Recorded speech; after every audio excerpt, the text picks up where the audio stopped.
Hey my dudes, I'm sweating a lot and I'm shirtless because I'm at the park and there's literally a homeless encampment over there, so it's pretty acceptable.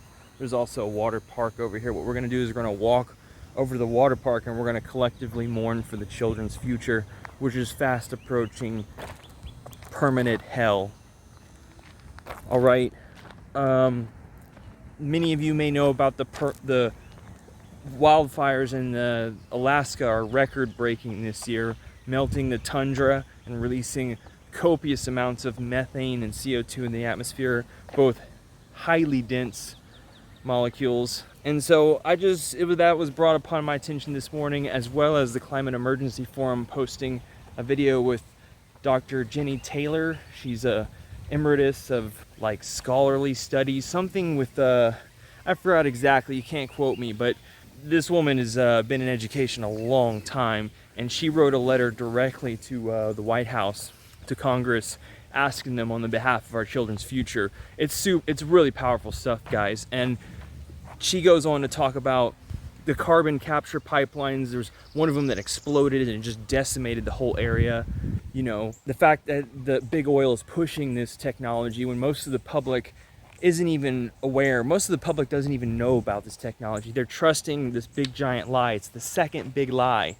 It's the second big lie. They lied to us that carbon emissions wouldn't raise global temperatures, etc., etc. Now they're lying that we can suddenly suck it out. See, I'll get it too over here. There's a little water park. We're just going to collectively mourn for their future, because wet bulb temperatures are coming for the equator in the middle of this decade. In the tropics, it's going to be horrific. It's going to destroy our supply chain for millions of things that we rely on.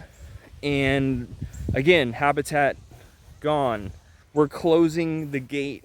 The gates of hell are closing in on us, and it's just waking up every day. It's the thing about following this stuff, is like Rupert Reed talked about this. It's kind of like an open wound. It's like, oh yeah, we know it's gonna be bad, but every day we turn on TV or check the news, it's like it's getting exponentially worse, and the signs are like too ominous. I mean, record-breaking, fires in Alaska this early in the year.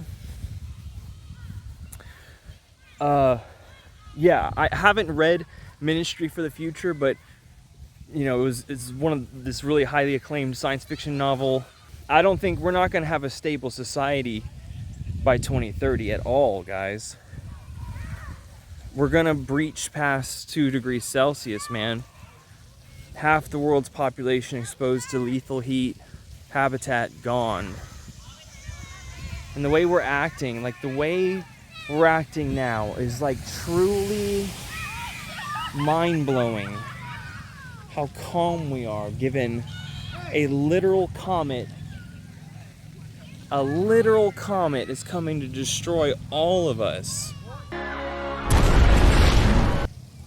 There's literally no sense to it.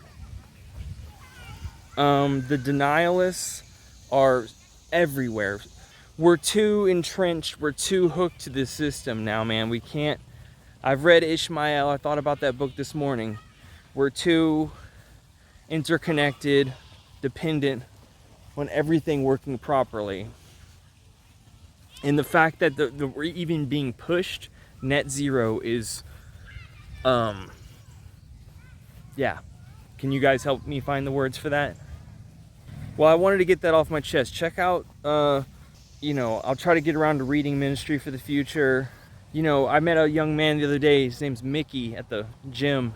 He said he has the hope for the potential for people to change. I don't know what that's supposed to mean, because the time's out.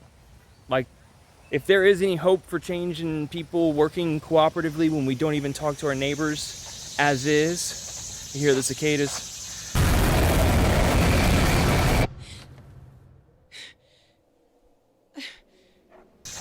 Yo, time's out. Time's out. Our way of life will be decimated by the end of this decade.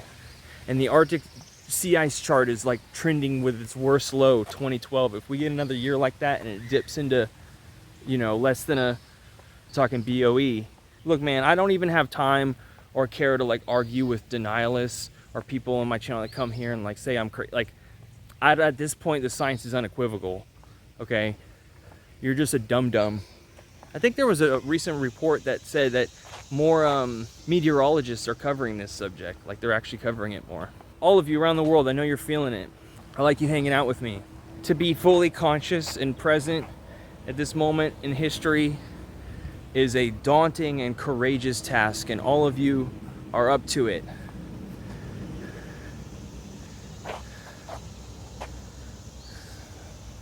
Hundreds all next week. I'll talk to you guys later. Peace.